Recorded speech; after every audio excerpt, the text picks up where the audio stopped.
요리문답 이제까지 배운 내용 잠깐 복습합니다.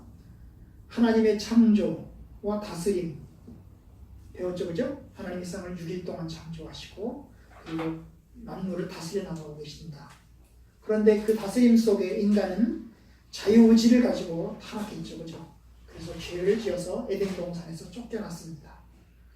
그 쫓겨난 하나님의 백성들, 인간들을 하나님은 여전히 사랑하시고 은혜를 베푸셔서 이제 행위 언약이 아닌 은혜 언약으로 것을 보았습니다. 은혜 언약이라고 하는 것은 우리의 공로나 행위에 근거한 것이 아니고 오직 예수님의 십자가에 근거해서 하나님의 은혜로 구원받는 것을 이야기합니다. 이게 은혜 언약이었죠, 그죠? 오늘부터 우리가 볼 것은 뭐냐면 그러면 은혜 언약의 그 중심인 예수님에 대해서 배우게 될 것입니다. 예수님에 대해서 배우게 될 것인데요. 예수님에 관한 이 질문은 122번부터 211번까지 질문이 거의 90개로 되어 있습니다. 여기 여러 주 동안에 우리가 살펴볼 것인데요. 내용은 그렇습니다. 그 예수님이 어떤 분이냐? 그분이 누구시냐? 그리고 그분이 무슨 일을 하셨냐? 그리고 그분은 어떤 역할을 감당하고 계셨냐? 우리가 그것을 보게 될 것입니다. 오늘은 그 중에서도 예수님이 어떤 분이냐? 그분이 누구시냐? 이걸 오늘 이제 살펴보는 시간을 갖게 될 것입니다. 오늘은 문항이 조금 길기 때문에 사실 주보에 치다 보니까 원래 136번까지거든요. 오늘 다뤄야 될 내용이 136번까지입니다. 그래서 주보에 치다 보니까 134번까지 못 쳤어요. 그래서 이제 135번, 136번 제가 읽어드릴 건데 어쨌든 간에 빠른 속도로 간단하게 이제 오늘 내용은 간단하게 이제 살펴보도록 그렇게 하겠습니다. 예수님이 누구신가에 초점을 맞추어서 오늘 특별히 예수님의 신분과 관련된 내용을 보면서 이제 오늘 살펴보기를 원합니다. 122번 봅시다. 문제는 제가 읽고 여러분은 답을 읽으시면 좋겠습니다. 우리가 언약에서 구세주에 대해서 배우는 것은 무엇인가? 그의 본성과 직분이다. 네, 언약에서 예수님이 나왔죠. 은혜 언약에는 예수님이 나옵니다. 그죠? 은혜 언약이라고 하는 건 뭐예요? 예수님의 십자가의 죽으심을 토대로 해서 우리가 하나님의 은혜로 아무런 공로 없이 예수를 믿음으로 구원함을 얻는 것이 은혜 언약이라고 했어요. 그러니까 이 은혜 언약 안에 예수님이 나오죠. 그럼 예수님에 대해서 뭐 배우냐? 그의 본성과 그의 직분이다. 그의 직분이다. 그 본성이라고 하는 것은 그가 가지고 있는 성품이라든지 그의 신분이라든지 이런 것들을 이야기를 합니다. 그건 이제 계속해서 나올 것입니다. 123번 구세주의 위격은 무엇인가? 죄의 위격이신 하나님의 아들이시다. 네, 여기 위격이라고 얘기를 했는데요. 조금 어려운 말입니다. 그죠? 어려운 말. 인격이라고 바꿀 수도 있습니다. 인격이라고. 그의 그 모습, 우리는 각각 인격이 있잖아요. 그죠? 퍼슨이라고 하는데, 영어는 퍼슨이라고 하는데, 각각의 인격이 있습니다. 그죠? 인격이 있어요. 각각의 나름대로. 그 인격을 무시하면 안 되잖아요. 그죠? 그죠? 그런 식입니다. 그런 인격들이 있는데, 그 예수님의 인격이 뭐냐, 이겁니다. 예수님의 인격이 무엇이냐? 그분은 제2의 인격이다. 제2다. 첫 번째 누구예요? 성부 하나님. 두 번째는 성자 예수님. 세 번째가 성령 하나님이잖아요. 그죠? 삼위일체 하나님이죠? 그 삼위일체 하나님 중에서 두 번째의 하나님이시다. 그 다음에 그분은 하나님의 아들이시다. 하나님의 아들이시다. 그게 이제 우리가 이제 예수 그리스도의 위격을 이야기를 합니다. 그럼 이제 그거를 이제 쭉 배울 겁니다. 124번 봅시다. 어째서 아버지나 성령이 아닌 아들인가? 아들은 가장 정확한 위격이고 그분에 의해 우리는 양자로 받아들여질 수 있다. 네, 왜 우리를 구원하는 일에 왜 아들이냐 그 말입니다. 하나님 아버지도 아니고 성령도 아니고 왜 아들이냐 그 말입니다. 바로 그분 하나님의 아들이냐 하는 것에서 그 아들은 가장 적합한 위격이다. 인격이시다. 가장 적합한 분이다. 이거. 우리를 구원하는 데 가장 적합한 분이다. 그리고 우리는 그분에 의해서 양자로 받아들이게 될 것이다. 가장 적합하다는 것이 이제 뒤에 가면 또 나와요. 뒤에 나오기 때문에 그냥 넘어가도록 하겠습니다. 125번. 그러면 성부 하나님이 우리의 구원 사역에서 무엇을 하시느냐? 아들을 보내사 하나님의 성령으로 그의 구원자들에게 은혜를 주신다. 또한 그에게 우리 죄를 감당시키시고 보증인으로 받으시고 빚을 갚도록 하시고 우리를 위해 아들을 죽음에 처하게 하신다. 네. 자, 이제 왜 우리를 구원하는 일에 아버지도 아니고 아들이냐. 그런 내용을 봤죠? 왜 아들이냐고 봤어요. 그죠? 그래서 그 아들이 적합한 분이다. 우리 예수님이 이제 그분을 통해서 우리가 하나님의 아들을 보여줬다. 그러면 그럼 하나님 아버지는 뭐 했냐? 하나님 아버지 아무것도 안 했냐? 그 말이가 나와요. 하나님 아버지는 도대체 뭘 했냐? 그 말이 뭘 했냐? 125번 아들을 보내셨죠. 하나님 아들을 우리에게 보냈죠. 그래서 하나님의 성령으로 그의 동반자들, 구원자들, 우리 성도들을 말합니다. 우리 성도들에게 은혜를 주십니다. 그리고 또한 그에게 독생자이신 예수님에게 우리 죄를 다 담당시키셨고 그 다음에 보증인으로 예수님을 보증인으로 우리를 받으셨고 그 다음에 빚을 갚도록 하시고 그리고 우리를 위해서 아들을 죽음에 처하도록 하셨습니다. 한마디로 말하면 예수님을 보내셔서 그분을 죄를 담당해서 십자가에 죽게 하셨다. 요게 이제 하나님 아버지가 하신 일이죠. 하나님 아버지가 하신 일입니다. 그러니까 아들을 보내서 십자가에 못 박혀 죽게 하셨다. 이게 이제 그분이 하신 일입니다. 이게 이러한 서술들이 제가 쓴 게 아니고 사무엘 루터포드 목사님이 쓰신 내용들이지 않습니까? 그죠? 그러다 보니까 이제 1600년대 상황에서 이런 이야기를 쓰다 보니까 조금 이제 어려운 말도 좀 있는 것 같습니다. 126번 그러면 우리는 여기서 무엇을 배우는가? 아버지가 아들보다 더 의롭거나 죄에 대해 더 분노하시는 분이 아니다.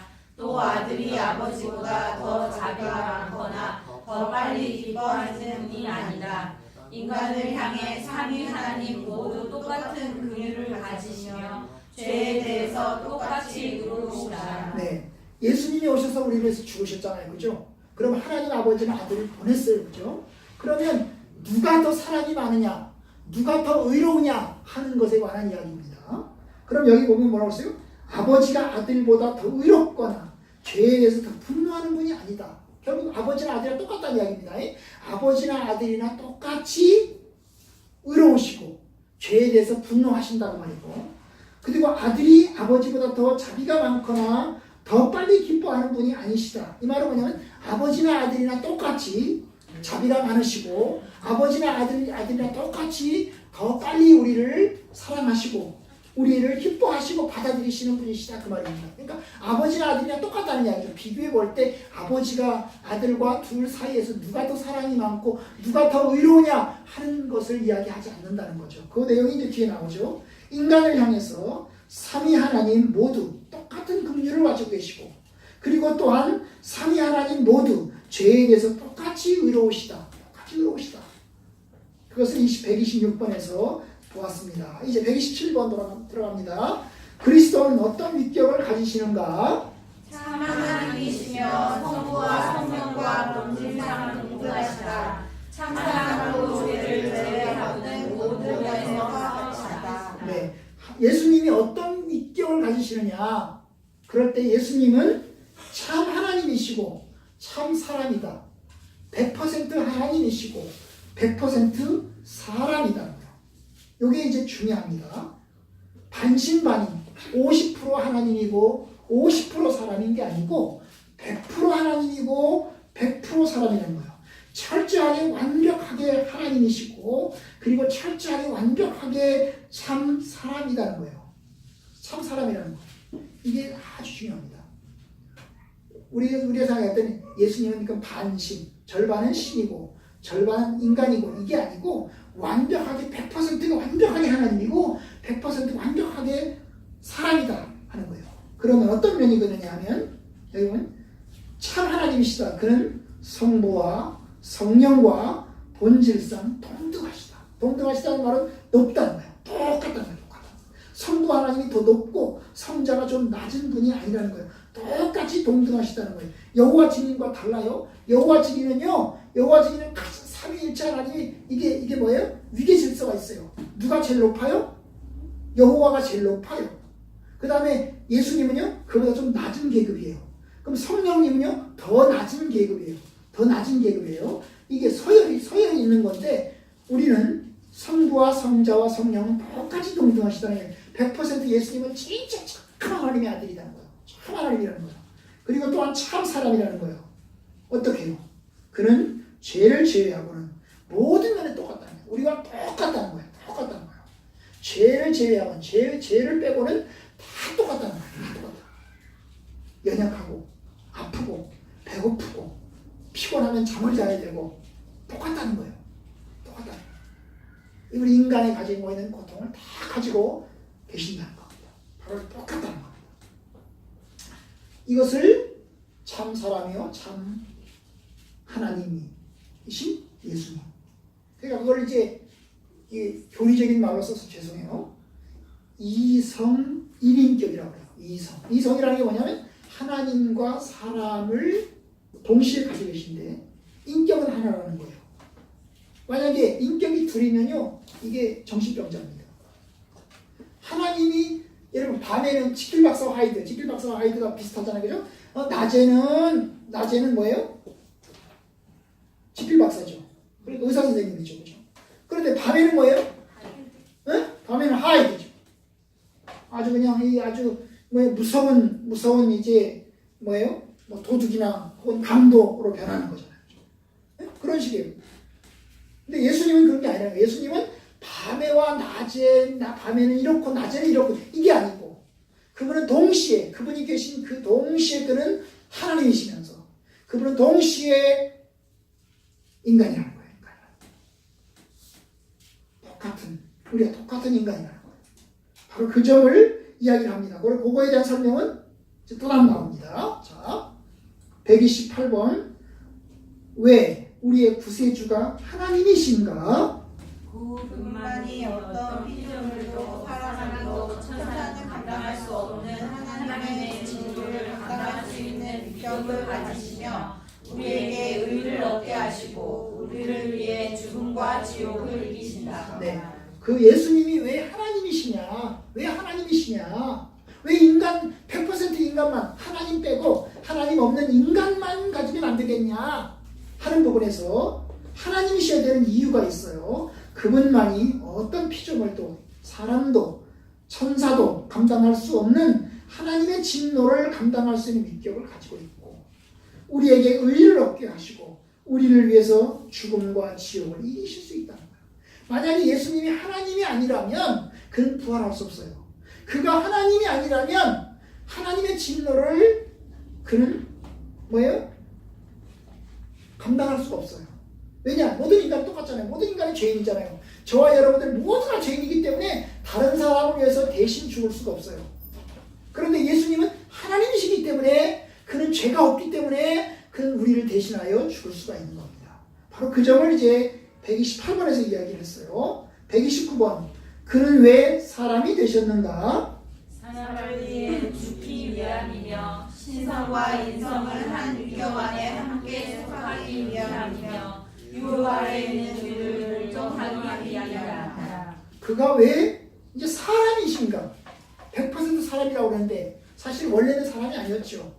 원래는 하나님만 있었죠. 그렇죠? 이 세상에 오시기 전까지는 그는 하나님으로만 계셨어요. 그러다가 그는 사람의 모습으로 사람의 몸을 입고 이 세상에 태어나셨잖아요. 그죠? 그리고 사람으로 살다가 이제 십자가에 죽으셨는데 그가 왜 사람이 되셨냐? 결국 사람을 위해서 죽기 위해서 사람이 됐다는 거고 그 다음에 신성과 인성을 한 위격 안에 예수님의 한 성품 안에 함께 속하기 위함이고 그리고 또한 유혹 아래에 있는 우리를 동정하기 위함이다. 이 동정이라고 하는 것은 우리하고 똑같은 고난을 다 몸소 감당하고 똑같은 어떤 감정을 느끼고 똑같은 어떤 연약함을 다 같이 느껴서 그 뭡니까? 우리하고 똑같은 인간의 모습을 그대로 다 감수하기 위한 어떤 그런 뜻이 있다는 것을 동정이라는 말로 표현을 했어요. 유혹 아래에 있는 우리를 동정하시기 위해서 그랬다는 거예요.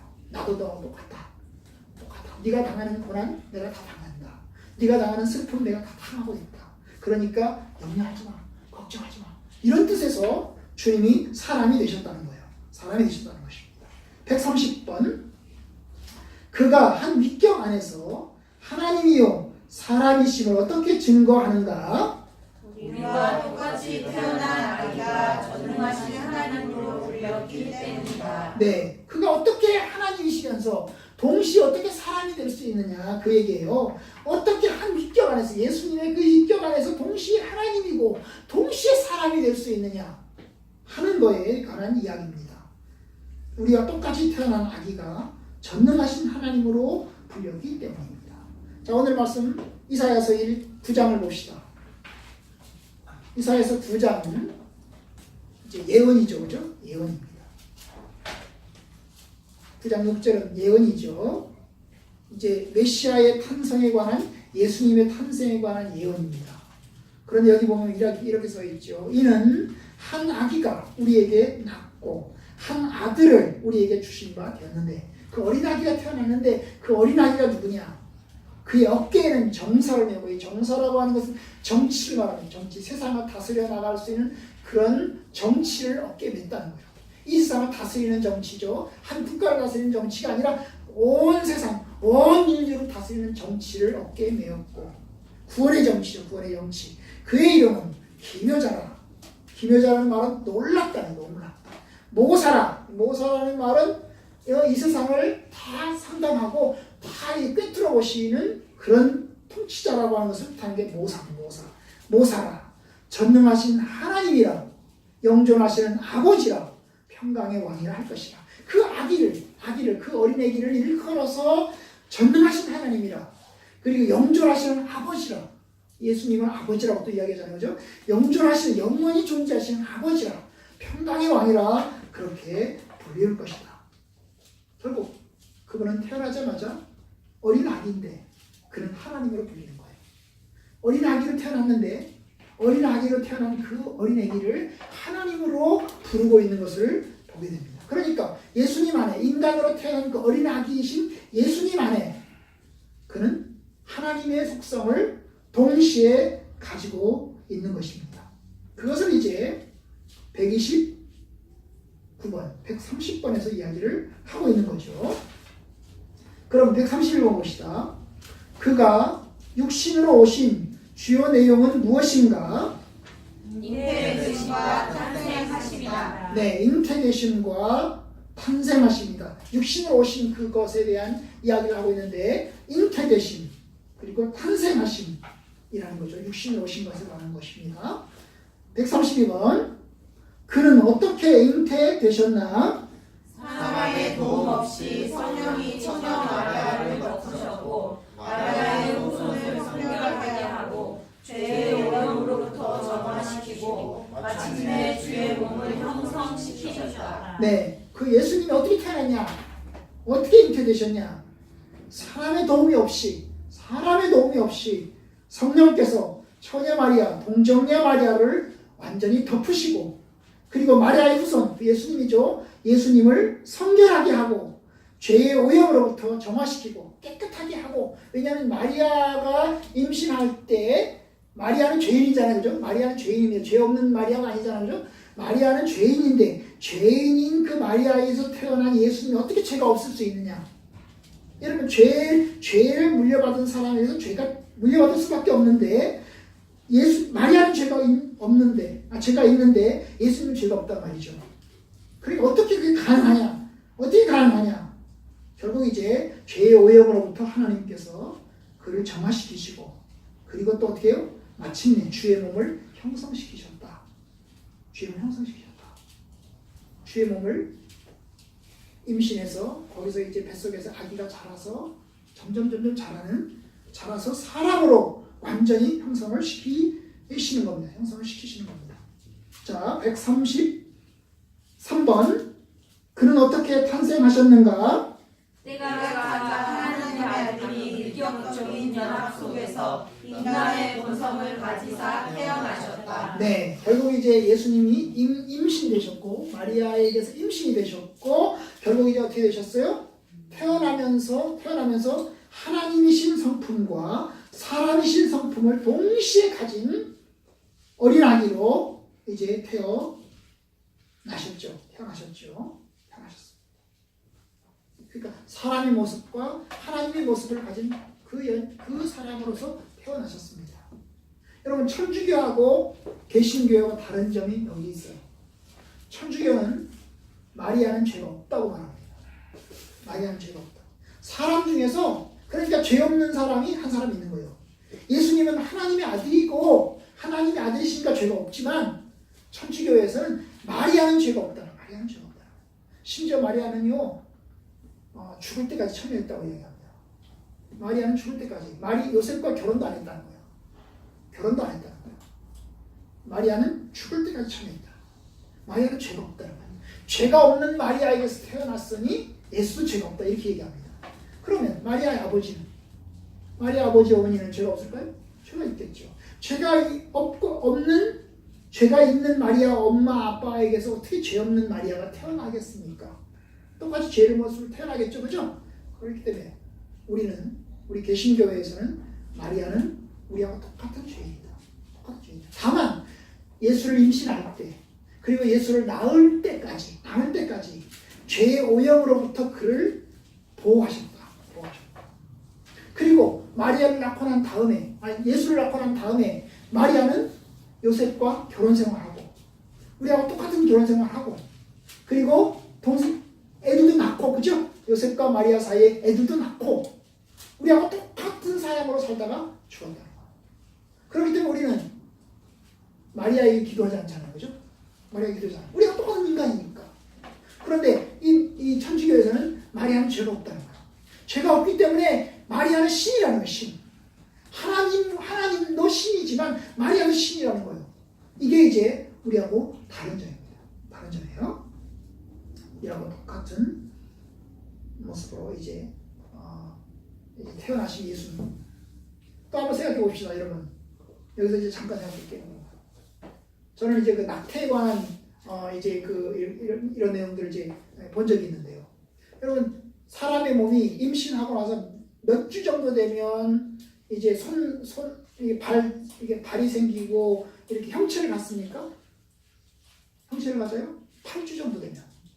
임신돼가지고 8주가 되면 사람 형체, 머리가 생기고요. 그 다음에 이제 이 발이 손가락 여기까지는 아닌데 이 발이 생기고요. 이렇게 일직선으로 이렇게 된대요. 이만큼 돼요, 이만큼. 8주가 되면 일직선으로 돼요. 그래서 이제 발이 보여요. 그래서 이제 제가 본 게 뭐냐면 이렇게 발을 이제 이렇게 손에다가 이제 두 발을 이렇게 낀 거야. 이렇게 꼈어요. 발이 여기서 보이는 거야. 발이. 끼니까 발이 보이더라고요. 손가락 사이에다가 넣고 하니까 딱 잡히는 이만큼 잡혀요. 근데 잡히는데 발이 보여요. 참 신기합니다. 그러니까 예수님이 그런 과정을 거쳤다는 거예요. 우리하고 다른 태어나자마자부터 어른이 아닌 예수님이 태어나자마자 그는 완벽한 지혜를 가지고 완벽한 그런 말을 구사하고 태어나자 엄마 아빠 이렇게 이야기하는 게 아니고 우리하고 똑같은 연약함을 지닌 어린아기로 예수님이 태어나셨다는 겁니다. 하나님이시면서 그는 동시에 연약한 인간의 모습을 동시에 가지셨다 그 말입니다. 이게 신비예요. 우리가 이해할 수 없어요. 이걸 다 이해할 수 없습니다. 우리가 우리의 이성의 눈으로 어떻게 하나님이 동시에 사람의 모습을 동시에 가질 수 있겠냐. 하나님이라면 그냥 피곤하지 말아야 되고 배고프지 말아야 되고 그죠? 그냥 배고프지 말아야 되고 아프지도 말아야 되고 그럴 텐데 그는 아프시고 그리고 피곤함을 느끼시고 배도 고프시고 하나님이시라면 어떻게 그게 가능하냐? 우리가 생각하지만 어쨌든 신비입니다. 다 이해할 수 없는 신비예요. 하나님과 사람 두 본성을 한 인격 속에서 동시에 가진 것은 참 신비입니다. 기적입니다. 기적. 우리가 다 이해할 수 없습니다. 자, 134번 어떻게 두 본성이 그러니까 하나님이심과 사람이심 이 두 개의 본성이 어떻게 하나로 결합을 하느냐 것입니다. 어떻게 결합하는가? 두 본성은 상호간에 하나로 바뀌지 않으며 술이나 물처럼 혼합되지 않으며 두 잡다한 사람들처럼 서로 나누어지지도 않는다. 한 유격 안에 하나님의 본성과 특질들, 사람의 본성과 특질들을 그의 자리와 위치에 머물러 있다. 네, 어떻게 두 본성이 예수님에게 결합하느냐? 여기 보시면 뭐라고 했어요? 바뀌지도 않는다는 거예요. 서로 두 개가 하나님의 본성과 인간의 본성 이 두 개가 서로 바뀌지도 않는다는 거예요. 그 다음에 혼합되지도 않는다는 거예요. 완전히 섞어져서 완전히 섞어져서 완전히 혼합되지도 않는다는 거예요. 그 다음에 완전히 나눠지지도 않는다는 거예요. 마치 물과 기름 같다고나 할까? 네? 물과 기름 같다고나 할까? 또 이게 참 이해하기 어렵습니다. 이걸 다 하기 어렵습니다. 어쨌든 루터포드 목사님은 상호간에 바뀌지도 않고 혼합되지도 않고 그 다음에 서로 나눠지지도 않는다. 완전히 분리가 되는 것도 아니고 같이 있다는 것입니다. 한 위격 안에 하나님의 본성과 특질, 사람의 본성과 특질을 그의 자리와 위치에 머물러 있다. 그걸 한 본성 안에 예수님의 한 위격 안에 그 두 개가 묘하게 공존하고 있다라고 하는 것을 이제 이야기하고 있습니다. 그러면 이제 135번, 136번은 제가 읽어보겠어요. 135번은 이렇게 되어 있습니다. 안 써있는데요.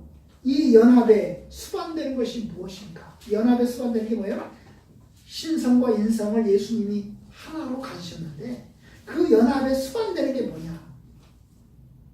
여기에 대해서 이야기하기를 그리스도가 하나님과 사람이 함께 만나는 약속 장소라는 것과 하나님과 사람이 함께 만나는 약속 장소라는 것과 그리스도의 고난이 무한한 가치가 있는 것이라는 것인데 이는 그리스도의 죽음과 피가 하나님의 죽음과 피이기 때문이다. 이게 이제 135번의 내용입니다. 이거 제가 읽어드렸어요. 연합, 하나님 신성과 인성이 예수님에게 연합이 하나로 합쳐져 있는데 이 합쳐져 있다는 게 뭘 의미하느냐 하는 거예요. 결국 이것은 하나님과 사람이 만난다는 거예요. 예수님에게서 만난다는 거예요. 하나님도 계시고 사람도 있고 그렇기 때문에 예수님 안에서는 하나님과 사람이 만난다는 거예요. 만나요. 결국 우리도 하나님을 만나려면 예수님을 통해서 만나야 된다. 그 말을 뜻하고 있는 거죠. 그리고 동시에 예수님의 고난이 대단히 가치가 있다는 거예요. 왜냐하면 그분은 하나님이시면서 사람으로 고난받았잖아요. 예수님은 단지 인간으로 고난받은 게 아니고 사람이면서 하나님으로 고난을 받으신 거거든요. 그러니까 굉장한 가치가 있는데 여기서 뭐라고 했어요? 그리스도의 죽음과 피가 하나님의 죽음과 피이기 때문이다. 예수님의 죽음이 곧 하나님의 죽음이고 예수님의 피가 곧 하나님의 피라는 거예요. 놀라운 거죠. 아주 놀라운 것입니다. 아주 놀라운 것입니다. 신약 성경에 보면 이런 이야기를 합니다. 하나님이 자기 피로 사신 교회를 치게 하셨느냐 이런 말이 나와요. 자기 피. 하나님이 자기 피. 예수님의 피를 하나님이 뭐라고 자기 피로 생각하는 자기가. 자기의 죽음으로 생각해요. 자기 죽음으로. 예수님의 죽음이 자기 죽음으로 받아들이는 것입니다. 이게 놀라운 것입니다. 아주 놀라운 것입니다. 136번 마지막 질문 제가 읽어봅니다. 또 무엇이 있는가? 이 연합에 또 무엇이 더 들어있느냐 그 말이에요. 신성이 인성 안에 하나 되어서 거주하는 것은 은혜의 셈이다. 인성의 채널을 통해서 모든 은혜가 우리에게 넘친다. 하나님이요 사람 되신 그리스도께서 사람과 천사에 의해서 경배를 받으신다. 예수님의 연합 안에 예수님 안에 신성과 인성이 같이 있는데 그 신성과 인성이 같이 있는 것이 곧 뭐예요? 하나님의 은혜의 통로라는 거예요. 하나님의 은혜의 통로라는 거예요. 하나님의 은혜가 예수님을 통해서 우리에게 넘친다는 것입니다. 하나님이요 사람이신 그리스도께서 온전히 경배를 받으신다. 여러분 이제 우리가 히브리서를 보는데요. 히브리서를 봅시다. 히브리서 1장을 보죠. 오늘 본문 말씀 1절 히브리서 1장 1절부터 시작해서 잠깐 봅시다. 이 마지막 이야기입니다. 1장 1절은 이제 구약의 이야기를 하는 거죠. 옛적에 선지자들을 통하여 여러 부분과 여러 모양으로 우리 조상들에게 말씀하신 하나님이 이게 구약 성경을 얘기하는 거예요. 구약 성경에는 선지자들을 통해서 하는 이야기를 했죠. 여러 부분과 여러 모양으로라는 말은 구약 성경에는 여러 책들을 이야기하고 그죠? 여러 가지 방식들, 예언이라든지 기적이라든지 그런 여러 가지 방법들을 이야기하고 그래서 그렇게 말씀하신 하나님이 2절 이 모든 날 마지막에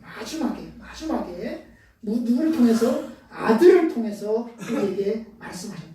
이 아들을 통해서 이 아들을 통해서 예수님이죠. 하나님이 이제 마지막에는 예수님을 통해서 우리에게 말씀하셨다. 이 아들을 만유의 상속자로, 이 세상을 모든 것을 다 받으실 상속자로 세우시고 또 그로 말미암아 모든 세계를 지으시느니라. 그리고 예수님이 이 세상의 통치자이시고 창조주이시고 상속자라고 하는 것을 이야기합니다. 이는 하나님의 영광의 광채시고 그 본체의 형상이시라. 그의 능력의 말씀으로 만물을 붙드시고 죄를 정결하게 하는 일을 하시고 지극히 높은 곳에 계신 지극히 크신 위에 우편에 앉으셨느니라. 하나님 보좌 우편에 계셨다느냐. 그가 오셔서 그는 만물을 붙들고 계시고 그 다음에 죄를 깨끗하게 씻는 일을 하시고 그리고 하나님 보좌 우편에 그분이 앉아 계시다. 바로 예수님이죠. 예수님 그분이. 자 4절 그가 천사보다 훨씬 뛰어남은 그들보다 더욱 아름다운 이름을 기업으로 얻으시니 그 예수님은 천사보다 훨씬 높으신 분이라는 거예요. 천사와 비교할 수 없다는 거예요. 왜냐하면 그분이 가지고 계신 이름이 아주 놀라운 이름, 놀라운 구세주의 이름을 가지고 계시다는 것입니다. 그래서 비교하는 거예요. 5절 하나님께서 어느 때에 천사든 누구에게 너는 내 아들이라 오늘 내가 너를 낳았다 하셨으며 또다시 나는 그에게 아버지가 되고 너는 내게 아들이 되리라 하셨느냐. 천사들에게는 이런 얘기 안 한다는 거예요. 하나님께서 천사들에게는 너는 내 아들이다 이런 얘기 안 한다는 거예요. 나는 너에게 아버지가 되리라 그런 얘기 안 한다는 거예요. 이것은 오직 하나님에게 하시는 말씀이라는 거예요. 하나님이 독생자이신 예수님에게 하시는 말씀이라는 거예요. 그거죠. 바로 예수님이 그러니까 하나님의 아들이시고 그리고 또한 하나님께서 그분의 아버지가 되신다고 하는 것을 청명하고 있는 겁니다. 오직 예수님만이 가지고 있는 놀라운 이름, 아들이라고 하는 이름, 놀라운 이름이죠. 누구 함부로 아들이라고 안 하잖아요, 그죠? 그 아들이라고 하는 이름 굉장한 특권이잖아요. 굉장한 특권이. 심지어 6절 봅시다. 6절까지 봅시다. 또 그가 맏아들을 이끌어 세상에 다시 들어오게 하실 때 여기서 맏아들이 누구겠어요? 예수님이죠. 큰아들, 아들들 중에서 여러 명의 아들들 중에서 큰아들 예수님, 독생자이신 예수님 그분을 이끌어 세상에 다시 들어오게 하실 때 하나님의 모든 천사들은 그에게 경배할 자다 결국 하신다. 그러면 예수님 맏아들이면 그럼 동생들도 있겠네요. 예수님의 동생들도 쫙 있겠네요. 여러 명의 아들들 중에서 큰아들 아닙니까? 바로 그럼 둘째 아들 동생들도 누굽니까? 여러분 여기서는 이제 누구를 가정한 거냐면 바로 저와 여러분 신자들을 가정한 겁니다. 우리 신자들을 가정한 거예요. 신자들을 예수님의 동생들로 이제 보는 거죠. 근데 다른 점이 있죠. 예수님과 우리와 다른 점이 있어요. 예수님은 하나님의 뭐예요? 친아들이고 우리는 예수님이 뭘까요? 양아들이에요. 양자. 입양된 아들, 입양된 아들. 다르겠죠, 그죠? 다르겠죠. 친아들과 양자들 조금 다르죠. 질적으로는 달라요. 질적으로는 달라요. 그래서 이제 그 동생들 혹은 뭐 이런 얘기들은 이제 이자에 가면 또 나와요. 이자에 가면 또 나옵니다. 그래서 오늘 이제 말씀을 이제 맺겠습니다. 예수님이 하나님이시면서 사람이라는 거예요. 우리가 배우고 여기서 이제 결론적으로 얘기하는 뭐냐면 예수님은 100% 완전한 하나님이시면서 완전한 사람이라는 거예요.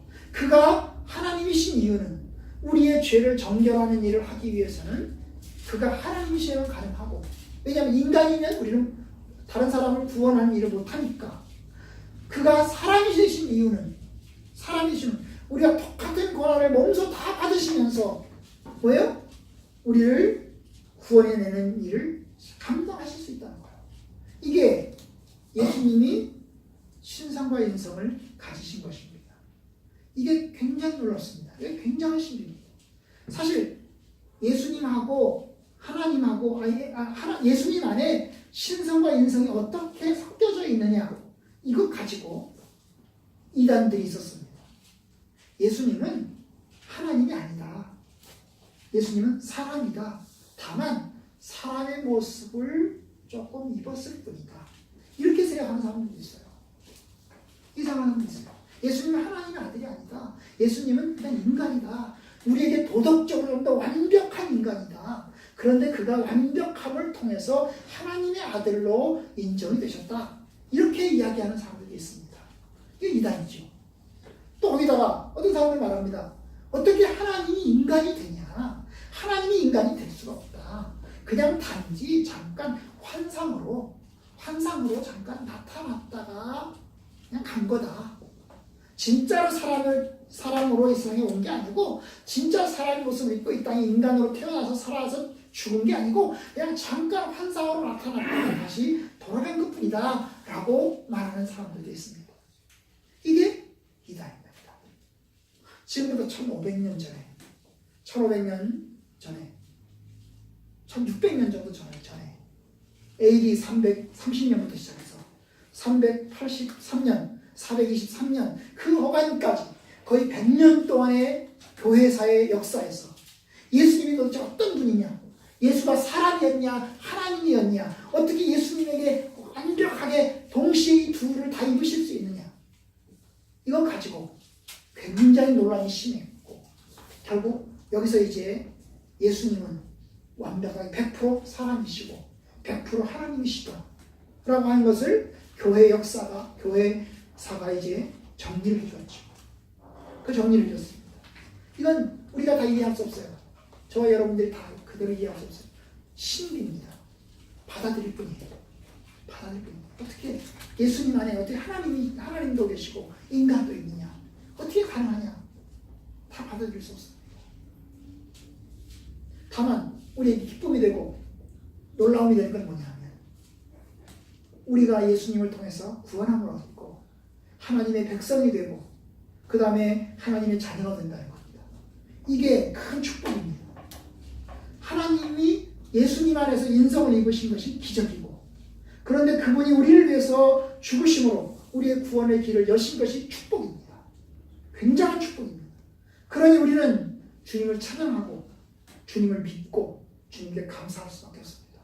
저와 여러분들이 이 신비를 다 받아들일 수 없어도 다 이해할 수 없어도 마음으로 받으시고 그리고 또한 주님을 찬양하는 성도들 되시기를 주의 이름으로 축원합니다.